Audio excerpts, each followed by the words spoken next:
구원의 확신 11번 거룩함을 받았는가. 출애굽기 20장 8절 말씀. 안식일을 기억하여 거룩히 지키라. 안식은 편안할 안, 숨 쉴 식, 편히 쉬는 것을 말해요. 이날은 거룩히 구별해서 편히 쉬라고 하나님께서 명령하셨어요.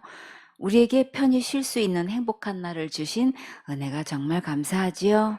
우리에게 쉼이 없다면 내 삶이 없는 것과 같이 느껴지지요. 육체적으로도 쉼이 있어야 되고 영적으로도 쉼이 반드시 필요해요. 출애굽기 20장 9절 말씀. 엿새 동안은 힘써 내 모든 일을 행할 것이나 엿새 동안 힘써 일할 수 있다는 것은 정말 감사한 일이에요. 각 분야에서 자기 일을 즐거워하며 열심히 일하는 모습을 보면 정말 멋지지요. 전도서 3장 22절에 그러므로 내 소견에는 사람이 자기 일에 즐거워하는 것보다 나은 것이 없나니 이는 그의 분복이라. 그 신우사를 보게 하려고 저를 도로 데리고 올 자가 누구이랴. 이 말씀을 현대 성경으로 한번 볼까요? 전도서 3장 22절에 그러므로 사람들이 자기 일에 만족하며 행복하게 사는 것보다 더 좋은 일이 없다는 것을 나는 깨달았다. 바로 이렇게 살도록 인간이 지금 이 세상에 살고 있는 것이다. 죽은 다음에 아무리 좋은 일이 있다 하여도 누가 다시 돌아와 그것을 즐길 수 있겠는가? 그러므로 누구나 지금 여기서 자신의 인생을 즐겨라. 자기 일을 즐거워하고 만족하며 행복하게 사는 자는 가장 큰 복을 누리는 거예요. 생소의 식구들은 모두 이 축복을 마음껏 누리세요. 출애굽기 20장 10절 말씀. 제7일은 너의 하나님 여호와의 안식일인즉 너나 내 아들이나 내 딸이나 내 남종이나 내 여종이나 내 육축이나 내 문 안에 유하는 객이라도 아무 일도 하지 말라. 제7일은 하나님의 품에서 안식하며 쉬는 날이에요. 우리는 하나님의 모양과 하나님의 형상으로 만드셨기 때문에 이 세상의 것을 다 가지고 채운다 해도 진정한 만족이 없어요. 왜 그럴까요? 우리는 하나님의 형상과 하나님의 모양으로 만들어졌기 때문에 오직 우주 만물보다 크신 예수님만이 내 마음에 진정한 행복과 쉼을 주실 수 있어요. 예수님의 말씀을 들으면 내 영혼이 신령한 양식을 먹고 새 힘을 얻을 수 있고 치료도 받고 위로도 받고 하늘의 것을 공급받으면서 진정한 쉼을 누릴 수 있어요. 이날은 온 가족이 한 명도 빠짐없이 모두 예배 성공하는 날이고 가장 최고로 행복하고 축복받는 날이에요. 생소원의 식구들은 이 행복을 다 받아 누리세요. 출애굽기 20장 11절 말씀. 이는 엿새 동안에 나 여호와가 하늘과 땅과 바다와 그 가운데 모든 것을 만들고 제7일에 쉬었음이라. 그러므로 나 여호와가 안식일을 복되게 하여 그날을 거룩하게 하였느니라. 하나님께서 우주 만물을 창조하시고 제7일에는 쉬셨어요. 우리도 예수님 안에서 쉬는 날이 반드시 있어야 내 영혼이 참 행복을 누릴 수 있어요. 마태복음 12장 8절에 인자는 안식일의 주인이니라 하시니라. 진짜 안식의 주인은 예수님이시기 때문에 예수님께 예배드리면 진정한 안식을 누릴 수 있어요. 이사야 28장 12절에 전에 그들에게 이르시기를 이것이 너희 안식이요 이것이 너희 상쾌함이니 너희는 곤비한 자에게 안식을 주라 하셨으나 그들이 듣지 아니하였으므로 우리가 한 주를 살다 보면 괴롭고 지치고 곤궁하고 피곤하고 곤핍할 때가 많지요. 예수님께서 다 하시고 안식할 수 있는 날을 주셔서 푹 쉴 수 있게 해 주셨어요.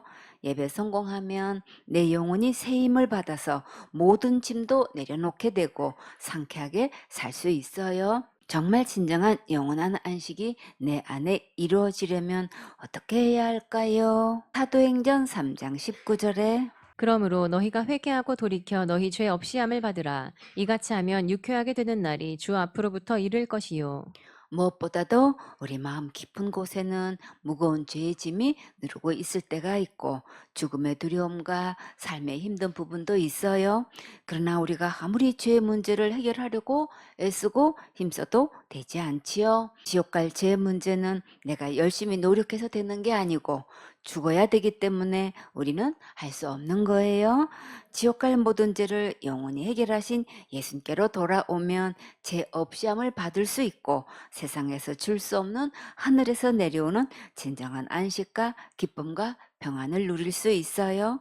지옥 갈 모든 죄에서 해방되는 안식이 내 안에 이루어지는 날이 반드시 있어야 돼요. 여러분은 정말 죄사함 받는 최고로 유쾌한 날이 있었습니까? 히브리서 3장 18절에 또 하나님이 누구에게 맹세하사 그의 안식에 들어오지 못하리라 하셨느뇨 곧 순종치 아니하던 자에게가 아니냐 이로보건대 저희가 믿지 아니함으로 능히 들어가지 못한 것이라. 안식에 들어가지 못하는 자는 예수님의 말씀을 믿지 않고 순종하지 않기 때문이에요. 그러나 누구든지 예수님의 말씀을 듣고 믿으면 영원한 안식에 들어갈 수 있어요. 생선의 식구들은 모두 오늘 축복해 주시기로 특별히 거룩하게 구별하신 날, 예수님 안에서 진정한 안식을 누리는 행복한 축복의 주인공 되세요. 계시록 20장 6절 말씀. 이 첫째 부활에 참여하는 자들은 복이 있고 거룩하도다. 둘째 사망이 그들을 다스리는 권세가 없고 도리어 그들이 하나님과 그리스도의 제사장이 되어 천년 동안 그리스도로 더불어 왕노릇하리라. 부활에는 첫째 부활이 있고 둘째 부활이 있는데 첫째 부활에 참여하는 자는 복이 있다고 하셨어요. 왜 그럴까요? 첫째 부활에 참여하는 자는 천국에 들어갈 수 있으니까 복 있는 자이고 둘째 부활에 참여하는 자는 세세토록 불타는 지옥에 들어가니까 거기에 들어가는 자는 불행한 자예요. 예수님은 첫째 부활에 참여하는 자들을 어떤 자들이라고 하셨나요? 복이 있고 거룩하도다. 그러면 천국은 어떤 자들이 가는 거예요? 천국은 거룩한 자들이 들어가는 곳이지요. 꿈나무들, 거룩한 게 뭘까요? 거룩은 죄가 하나도 없는 것을 말해요. 첫째 부활에 참여하는 자는 둘째 사망이 다스릴 권세가 없다고 하셨어요. 첫째 부활에 참여하는 자는 절대 지옥에 가지 않고 도리어 하나님과 그리스도의 제사장이 되어 다스리게 돼요. 몇 년 동안 다스리게 될까요? 천년 동안 다스리고 왕노릇해요. 누구와 함께 왕노릇할까요? 예수님과 함께 왕노릇하지요. 그러면 우리는 누구 안에 있어야 되나요? 예수님 안에 있으면 거룩하게 되고 영원한 왕 같은 제사장이 될 수 있어요. 다 같이 찬양. 열 거울을 내게 주시니 세세토록 왕노릇하네. 할렐루야 할렐루야 열 거울의 왕이로세. 잠시 후면 세세토록 왕노릇해요. 지금 예수님 믿으면 첫째 부활에 참여할 수 있어요. 히브리서 2장 11절 말씀. 거룩하게 하시는 자와 거룩하게 함을 입은 자들이 다 하나에서 난지라. 그러므로 형제라 부르시기를 부끄러워 아니하시고. 거룩하게 하시는 자는 누구신가요? 예수님께서 거룩하게 하셨지요. 거룩하게 함을 입은 자들은 누구인가요? 우리들이지요. 거룩하게 하시는 자나 거룩함을 입은 자나 다 하나에서 났다고 하셨는데 어떻게 하면 거룩하게 날 수 있을까요? 하경이, 내가 열심히 충성봉사 헌신하면 거룩하게 될까요?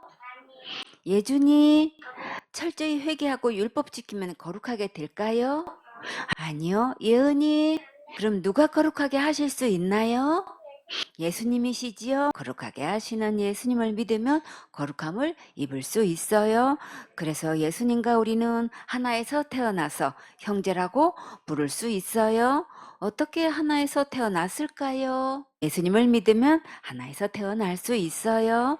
베드로전서 1장 3절에 찬송하리로다. 우리 주 예수 그리스도의 아버지 하나님이 그 많으신 긍휼대로 예수 그리스도의 죽은 자 가운데서 부활하심으로 말미암아 우리를 거듭나게 하사 산 소망이 있게 하시며 예수님께서 십자가에서 죽으시고 부활하심으로 우리가 다시 거듭날 수 있어요. 죄 없는 거룩한 몸으로 다시 태어났기 때문에 천국에서 살 수 있는 소망이 있는 거예요. 베드로전서 1장 23절에 너희가 거듭난 것이 썩어질 씨로 된 것이 아니요 썩지 아니할 씨로 된 것이니 하나님의 살아있고 항상 있는 말씀으로 되었느니라. 그러므로 모든 육체는 풀과 같고 그 모든 영광이 풀의 꽃과 같으니 풀은 마르고 꽃은 떨어지되 오직 주의 말씀은 세토록 있도다 하였으니 너희에게 전한 복음이 곧 이 말씀이니라. 여기서 복음과 말씀은 다 예수님이세요. 영원한 생명 되신 예수님이 내 안에 들어오시면 나는 하나님의 자녀로 태어날 수 있어요. 요한복음 1장 14절에 말씀이 육신이 되어 우리 가운데 거하심에 우리가 그 영광을 보니 아버지의 독생자의 영광이요 은혜와 진리가 충만하더라. 말씀과 은혜와 진리도 다 예수님 맞지요? 로마서 8장 29절에 하나님이 미리 아신 자들로 또한 그 아들의 형상을 본받게 하기 위하여 미리 정하셨으니 이는 그로 많은 형제 중에서 맏아들이 되게 하려 하심이니라. 주원이 여기서 맏아들이 누구신가요? 예수님이시지요. 우리는 예수님을 통해서만 거룩함을 입을 수 있고 하나님의 씨로 거듭났기 때문에 우리가 한 형제가 될 수 있어요. 히브리서 3장 1절 말씀. 그러므로 함께 하늘의 부르심을 입은 거룩한 형제들아 우리의 믿는 도리의 사도시며 대제사장이신 예수를 깊이 생각하라. 여기서 형제를 어떻게 불렀나요? 거룩한 형제들이라고 불렀지요. 거룩한 형제들은 하늘의 부르심을 입었다고 했어요. 지금도 부르고 계셔요. 예수님께서 부르실 때에 아멘하고 나오면 오늘 거룩함을 받을 수 있어요. 기록된 예수님 말씀대로 듣고 믿으면 지금 거룩함을 받을 수 있는 거예요. 여기서 예수님을 믿는 도리의 사도시며 대제사장이라고 하셨지요. 예수님을 사도라고 말씀하신 것은 여기 한 군데뿐이에요.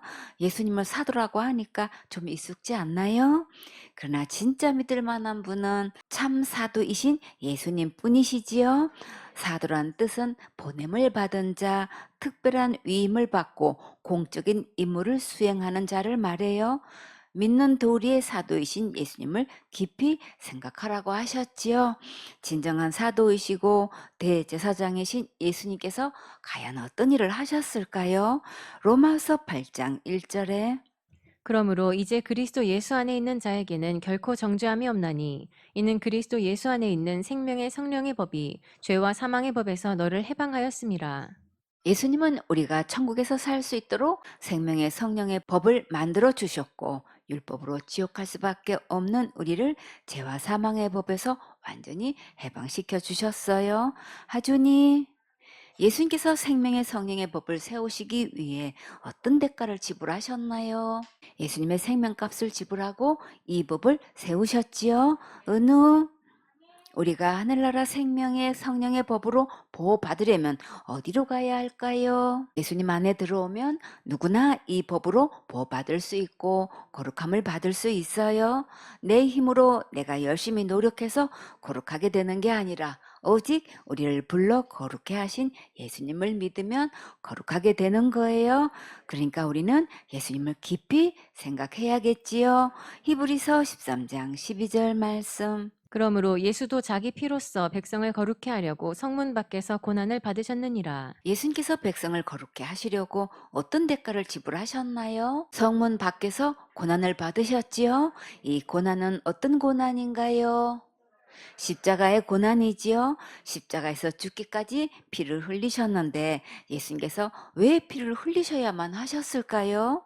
백성을 거룩하게 하시려고 예수님의 생명을 들여서 피를 흘리셨어요. 꿈나무들, 이 백성 속에는 누가 포함되어 있나요? 내가 포함되어 있지요? 예수님께서 나를 거룩하게 하시려고 성문 밖에서 고난을 받으셨어요. 성문 밖은 어디인가요? 골고다 언덕이에요. 조롱과 채찍과 십자가에 못 박히는 고통을 받으시고 머리에 가시관을 쓰고 옷 벗김을 당하셨어요. 예수님은 누구 때문에 이런 고난을 받으셨나요? 내 죄 때문에 고난 받으셨지요? 아직도 예수님이 빌라도 때문에 고난 받았다고 신앙 고백하고 있나요? 그런 말이 어디에 있나요? 사도신경에 있지요? 그럼 사도신경이 성경 말씀인가요? 절대 아니에요. 이것은 천주교에서 사람들이 만든 종도신경인데 성경책 맨 앞에 붙여놓고 성경 말씀으로 가장해서 복음을 변질시키는데 가장 앞잡이 노릇하고 있어요. 사도들은 이런 신앙 고백을 한 적이 없어요.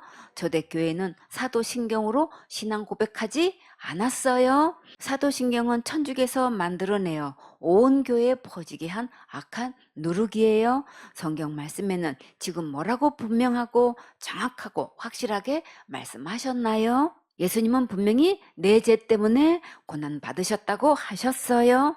이 고백을 할 때 진정한 신앙 고백을 하는 거예요. 마태복음 1장 21절에 아들을 낳으리니 이름을 예수라 하라. 이는 그가 자기 백성을 저희 죄에서 구원할 자이심이라 하니라. 죄에서 나를 구원하시려고 예수님께서 오셨어요.